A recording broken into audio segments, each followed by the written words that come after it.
اگر میں آپ کی خدمت میں یہ عرض کروں کہ ایک خطہ وطن عزیز کا ایسا رہا سالوں تک، تقریباً 2 سے 3 سال تک،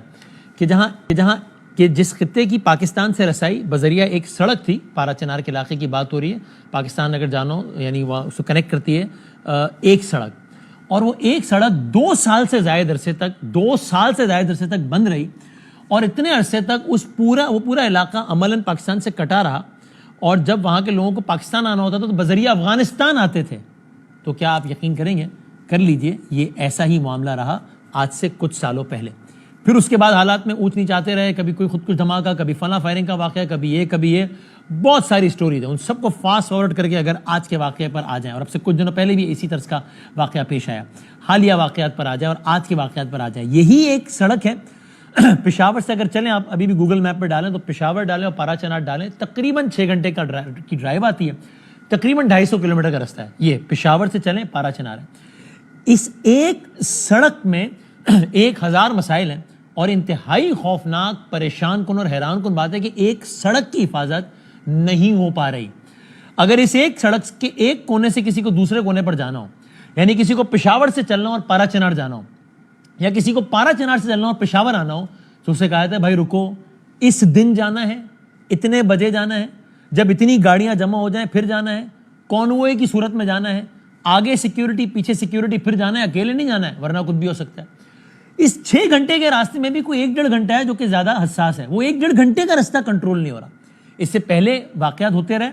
اور کبھی یہ بھی کہا جاتا رہا کہ جناب دیکھیے نا، یہ مسافر گاڑیوں کی غلطی ہے، ان سے کہا گیا ہے کہ آپ نے سیکیورٹی کے بغیر موو نہیں کرنا ہے، لیکن اس بغیر سیکیورٹی کے جا رہے تھے، دیکھیے نشانہ بنا دیا کہ آج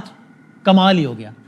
تقریباً 100 سے زائد گاڑیوں کا قافلہ ہے، 100 سے زائد گاڑیوں کا، جس میں عورتیں ہیں، بچے ہیں، سب ہیں، مزدور سب، اس میں سیکیورٹی آگے ہے، اس میں سیکیورٹی پیچھے ہے، کانوے کی صورت میں راستے میں یہ جا رہا ہے پورے کا پورا قافلہ۔ ایک مقام پہ اس قافلے پہ فائرنگ ہوتی ہے، ہیڈ اور ٹیل، قافلے کی ابتدائی اور جو انتہا کی گاڑیاں ہوتی ہیں، شروع اور آخر کی، اس پہ فائرنگ ہوتی ہے، تو پورا قافلہ ڈسٹرب ہو جاتا ہے، ہلچل مچ جاتی ہے، اور ایسے میں گاڑیوں پہ فائرنگ کر کے لوگوں کو نشانہ بنایا جانا شروع ہوتا ہے۔ کچھ گاڑیاں زد میں آ جاتی ہیں، کچھ ظاہر ہلچل مچ جاتی ہے، آگے نکل جاتی ہیں۔ ایک آگے جا کے دوسرے مقام پر پھر لوگ بیٹھے ہوتے ہیں، اور یہ کوئی ایسا نہیں ہے، اگر آپ ذہن میں نقشہ کچھ ایسا ہو کہ بہت ہی کوئی پہاڑ، جنگل، ویران، سنسان کے اچانک کہیں آگے نہیں، ویسا ایسا علاقہ نہیں ہے، نیم شہری علاقے، نیم آبادی والے علاقوں کی بات ہو رہی ہے۔ تو دوسرے مقام پہ پھر انٹرسیپٹ کیا جاتا ہے قافلے کو، پھر کچھ گاڑیاں فائرنگ کی زد میں آ جاتی ہیں، پھر کچھ گاڑیاں آگے نکل جاتی ہیں۔ جب وہ آگے نکلتی ہیں، کوئی فلمی منظر نہیں بتا رہا میں آپ کو، تو ایک تیسرے مقام پہ پھر انٹرسیپٹ کیا جاتا ہے، اور پھر فائرنگ ہوتی ہے، اور پھر لوگوں کو مارا جاتا ہے۔ آج اس واقعے میں 38 افراد کم از کم شہید ہو گئے۔ یہ، اور جو BBC کے مطابق جو وہاں پہ جو سیکیورٹی پہ مامور جو لوگ تھے، پولیس وغیرہ تھے، انہوں نے کہا کہ جی ہم کانوے میں ہی جا رہے تھے، سیکیورٹی گاڑیاں تھیں، لیکن پتہ نہیں چلا کہاں سے فائرنگ شروع ہو گئی، یہ ان کو وہاں سے۔ اور اس علاقے کی ایک اور اسٹریٹجک حیثیت یوں بھی ہے کہ تینوں طرف سے افغانستان میں گھرا ہوا ہے، کرم کا اور اس کا صدر مقام پارا چنار۔ تو یہ بہت ایک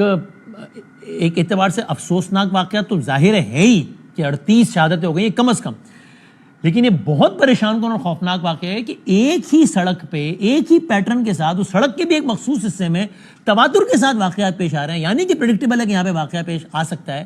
اور پھر بھی نہیں رک پا رہے واقعات، پھر بھی نہیں روک پا رہی حکومت اور ریاستی واقعات۔ یہ بہت خوفناک بات ہے۔